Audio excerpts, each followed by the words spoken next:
Priya Deshmukh had grown up in a three-bedroom house in a modest suburb outside Cleveland, the middle child between Sanjay, 2 years older, and a younger sister, Meera, who'd moved to Seattle a decade earlier and maintained a careful, self-protective distance from most family drama that Priya had come, in recent years, to genuinely envy.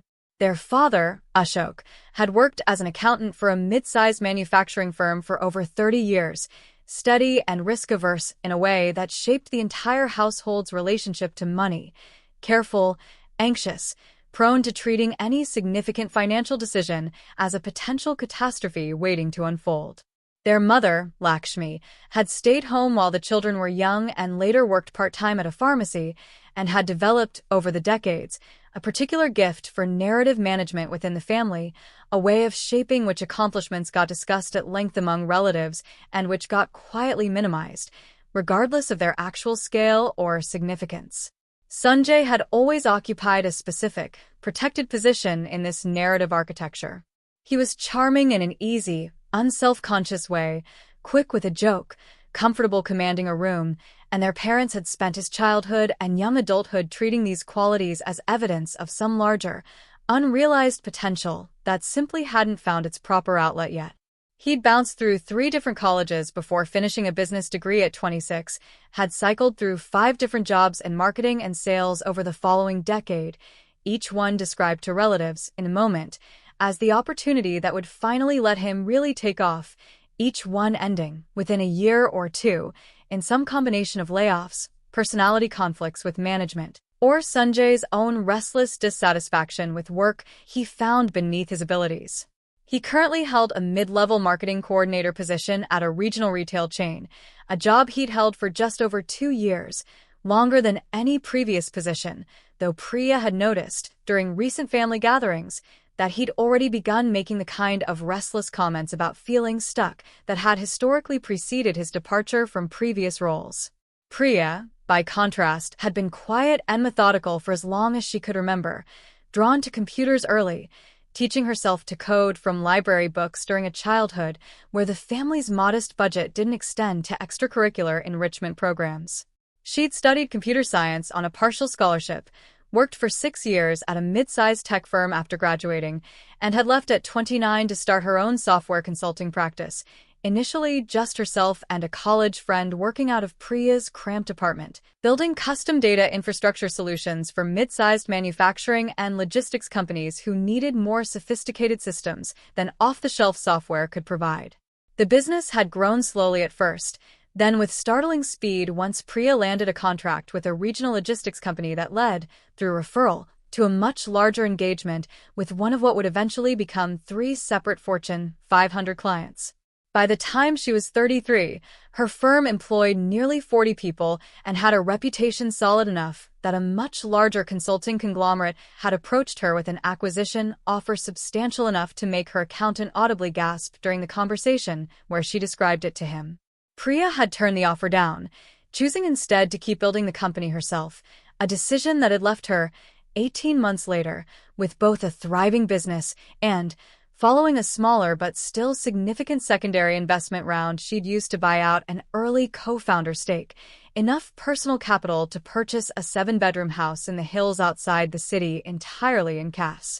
She'd told her family about the house purchase the way she told them most significant developments in her professional life, briefly, without much elaboration, in a phone call to her mother that had lasted perhaps 4 minutes before the conversation moved on to other topics.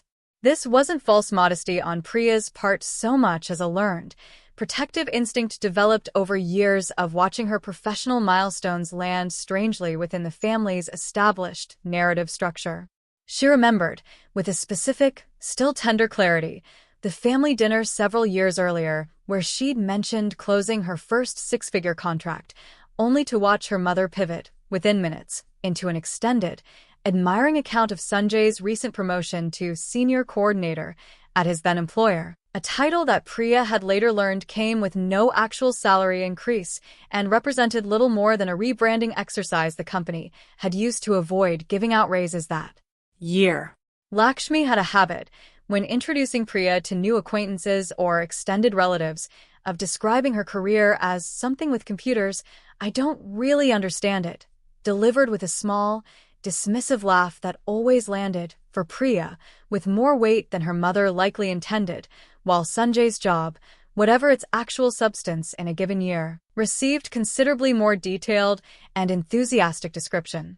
Priya had made her peace with this pattern the way she made peace with most things, by building a life increasingly centered around the parts of her existence where this dynamic didn't apply, throwing herself into her business, cultivating a close circle of friends and colleagues who understood and valued what she'd actually built, and maintaining a polite, functional but emotionally guarded relationship with her parents and brother that required minimal vulnerability on her part. She still helped when asked, still showed up for family occasions, still answered calls when her mother phoned with updates about relatives or requests for advice about some household repair. But she'd learned over the years not to expect the specific, mirrored recognition that Sanjay received automatically, understanding it as simply the family's operating system rather than something she had the power to individually renegotiate. The pattern of financial requests had followed a similarly established rhythm over the years. Sanjay had asked her for help covering rent twice during his 20s, once during a 3-month gap between jobs and once during a period he described, vaguely, as getting back on my feet after a relationship ended, and Priya had provided both loans without much hesitation, understanding them, at the time, as the kind of support any sibling might reasonably offer. Neither loan had ever been repaid, and neither had ever been mentioned again by Sanjay in any context beyond the initial, grateful phone calls when the money arrived, a silence that Priya had noticed but never directly challenged, some part of her recognizing that raising the subject would likely be received as pettiness rather than a reasonable request for accountability. The larger loan had come 4 years earlier, when her parents' kitchen had finally reached a point of disrepair serious enough to require full renovation, and Ashok, uncomfortable admitting the family's retirement savings couldn't easily absorb the cost, had asked Priya, somewhat obliquely, whether she might be able to help with a loan they'd pay back, once things settled down a bit. Priya had transferred $18,000 within the week, genuinely happy to help her parents with something that mattered to their daily comfort, and had watched, over the following years, as the loan transformed gradually in family conversation from an explicit debt into something closer to an assumed gift, Lakshmi occasionally referencing, "When Priya helped us with the kitchen," in a tone that implied gratitude for generosity rather than acknowledgement of an unpaid obligation. A linguistic shift so gradual that Priya couldn't identify the exact moment it had occurred, only that by the 3rd year, any mention of repayment would have required reopening a subject the family had apparently already, collectively and without consulting her, closed.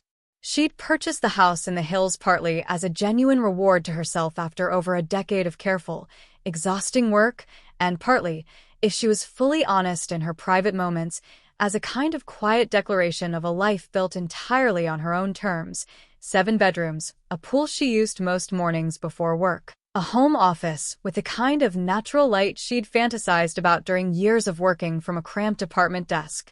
Her attorney, a careful, thorough man named Marcus Webb who'd handled the legal side of her acquisition offer negotiations, had recommended, almost as a matter of routine practice for clients acquiring significant assets following a business transaction, that she place the property into a trust structure rather than holding it in her personal name directly, a suggestion Priya had accepted without much deliberation at the time, understanding it primarily as a tax and liability protection measure rather than anything with particular relevance to her family relationships. Priya stood in her kitchen for a long moment after Sanjay's announcement, watching her mother run a hand appreciatively along the marble countertop and her father hover near the doorway with the particular, uncomfortable stillness of a man who suspected something was wrong but had spent 30 years training himself not to say so out loud. Sanjay had already disappeared down the hallway, and she could hear him opening doors, calling back observations about square footage and closet space with the easy confidence of someone conducting a final walkthrough before closing on a purchase rather than intruding on a home that had never been offered to him. "Sanjay," Priya called out, keeping her voice level. "Come back in here, please." He reappeared a moment later, phone already out, apparently in the middle of texting someone, a friend, Priya would later learn, about moving trucks, and looked up at her with mild, unbothered confusion at being summoned. "What's up?" "I need you to understand something," Priya said, choosing her words carefully, aware that this conversation would set the tone for whatever followed. "This is not something we discussed. I did not agree to this. You cannot simply announce a plan that involves my home and expect it to become true because you've already told Mom and Dad it's happening." Lakshmi turned from the counter, her expression shifting into the particular, wounded surprise she deployed whenever her expectations met resistance, an expression Priya had watched her mother produce countless times over the decades, always with the same effect of making the person raising an objection feel, however briefly, like the unreasonable party. "Priya, Beta, we're your family. This house is enormous for one person. Don't you think it's a little selfish, keeping all this space to yourself while your parents are stuck paying rent on a 2-bedroom apartment at our age?" "It's not selfish to decide who lives in my own house," Priya said, feeling something steady settle into her chest even as her heart continued to pound. "You have a lease ending in 6 weeks. That's a real problem, and I understand it's stressful. But the solution to that problem needs to involve an actual conversation with me, not an announcement after the plan's already been decided among the 3 of you." "We didn't think you'd have a problem with it," Ashok said quietly, finally speaking, his tone carrying the specific, conflict-averse discomfort of a man who'd clearly known, on some level, that this wasn't going to land the way Sanjay had promised him it would. "You've always been generous, Priya. We just assumed." "You assumed because it's always worked before," Priya said, and heard, in her own voice, a directness she rarely allowed herself with her family, some old habit of smoothing things over finally giving way under the specific weight of watching her brother inspect her bedrooms like he already owned them. "The rent you never paid back. The kitchen renovation loan that turned into a gift nobody actually asked me about. I let that happen because I didn't want to make things difficult. But this is different.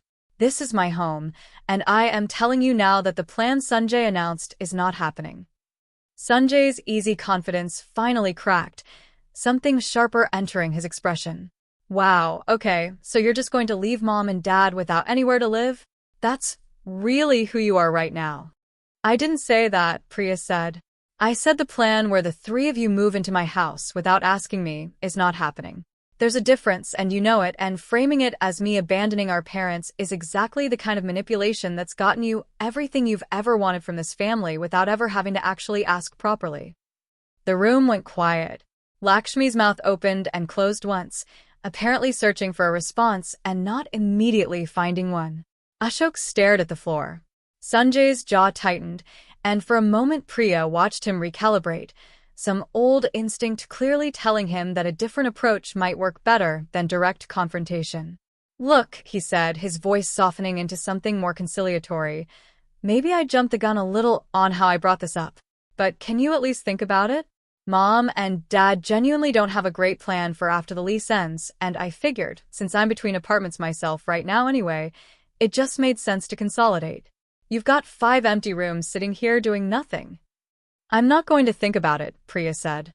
"Not because I don't care about where Mom and Dad end up living, but because the actual plan needs to start with an honest conversation, not a fait accompli you constructed without me and then presented as already settled. If Mom and Dad need help finding a new place, I'm happy to help with that, looking at options, contributing toward a security deposit, whatever's actually useful. That's a conversation I'm open to having. What I'm not open to is the 3 of you moving into my house because you decided among yourselves that it made sense." Sanjay's expression shifted again, sliding toward something colder. "You know what? This is exactly why nobody in the family really understands you anymore, Priya. You get this money, this big house, and suddenly you can't extend a little generosity to your own parents? What was even the point of all that success, if you're going to hoard it like this?" Priya felt the old, familiar sting of that particular accusation, the suggestion that her success existed primarily as a resource for the family to draw on, that declining to share it on demand constituted some kind of moral failure rather than a reasonable boundary. She recognized, in the same moment, that this was precisely the manipulation Marcus Webb had warned her, gently, might eventually surface once her family understood the scale of what she'd built. "The point," she said, keeping her voice even, was building something for myself after years of watching my accomplishments get treated as less interesting than yours. I'm not hoarding anything, Sanjay. I'm declining to let you move into my home because you announced it as a done deal instead of asking me like an adult. It was Lakshmi, finally, who broke the tension that followed, her voice small and genuinely uncertain in a way Priya rarely heard from her. Priya, I don't understand what's happening here. We're not trying to take advantage of you. We're your family. I know you don't see it that way, Priya said, and found, to her own surprise, that some of the anger in her chest had softened into something closer to tiredness. I don't think you're trying to be cruel, Mom. I think this is just how things have always worked in this family, and nobody's ever had to examine it closely because I've never pushed back before. I'm pushing back now. Sanjay, apparently deciding that persuasion wasn't working, shifted tactics entirely. Fine. We'll just move in anyway. It's not like you can actually stop us. You're never even here most days, working your endless hours. We'll be out of your way. Priya almost laughed. The specific, exhausted disbelief of hearing her brother threaten to simply occupy her home regardless of her stated wishes landing with an absurdity that momentarily cut through her tension. Sanjay, I need you to actually hear what I'm about to tell you, because I don't think you understand the situation you're describing. She walked to the small desk in the kitchen alcove where she kept a folder of household documents, retrieved a single page, and set it on the counter between them. This house isn't held in my name directly. It's owned by a trust, set up when I bought the property, with me as the sole trustee with full and irrevocable authority over who resides here. That's not a casual detail. It means I have the legal right to have anyone removed from this property who doesn't have my express permission to be here, through law enforcement if necessary, and there is no ambiguity in the trust documents about that authority. Sanjay stared at the page, his expression shifting from confusion to something more uncertain. What is this? You had a lawyer draw up paperwork specifically to keep us out. I had a lawyer draw up paperwork to protect a significant asset, the same way any financial advisor would recommend for anyone in my position, Priya said. It wasn't created because I anticipated this specific situation. But it exists, and it means what you announced this morning was never actually a plan you had the power to execute, regardless of how confidently you presented it. The silence that followed stretched long enough that Priya could hear the refrigerator humming, could hear a bird somewhere outside the kitchen window, ordinary sounds that felt strange against the weight of what had just been said. Ashok finally looked up from the floor, his expression carrying something that looked, to Priya's surprise, almost like relief. The relief, she'd come to understand much later, of a man who'd spent years quietly uncomfortable with his son's confident presumptions and had never had the standing within the family to challenge them himself. I think, Ashok said slowly, that we should have had an actual conversation with Priya before making any plans. Sanjay, I think we need to apologize. Dad, are you serious right now? Sanjay's voice rose, incredulous. You're taking her side? I'm not taking sides, Ashok said, with more steadiness than Priya had heard from her father in years. I'm saying she's right. We didn't ask her. We just decided and expected her to go along with it, the way she usually does. That wasn't fair to her, and I should have said something when you first proposed it instead of just going along. Lakshmi remained quiet for a long moment, her earlier wounded confidence visibly deflating into something more uncertain, and finally said, in a voice considerably smaller than the one she'd used minutes earlier, we do need to figure out where we're going after the lease ends, though. That part is real, Priya. I know it is, Priya said. And like I said, I'm genuinely willing to help with that, in a way that actually respects everyone's boundaries. But it starts with asking, not announcing. Sanjay left first, grabbing his keys off the counter with visible anger, muttering something about how the family used to actually take care of each other before storming out to his car without waiting for their parents.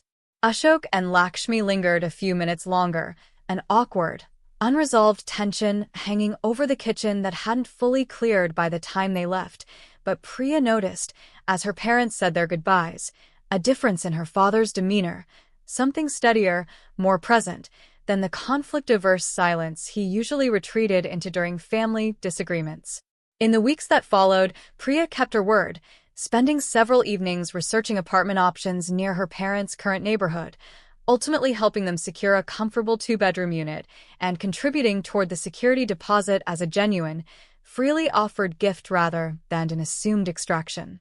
Sanjay found his own apartment within the month, funded, Priya later learned, by a loan from a friend rather than any further requests directed her way, and their relationship remained noticeably cooler for the better part of a year, conversations reduced to brief, functional exchanges at family gatherings neither of them fully enjoyed anymore.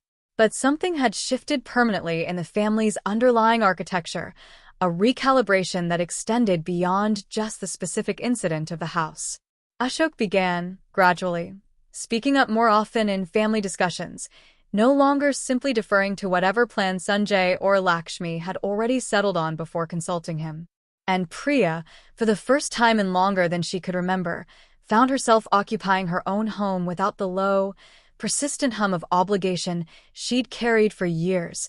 7 bedrooms, a pool she used every morning, and, for the first time, the genuine, uncomplicated sense that the life she'd built actually belonged to her.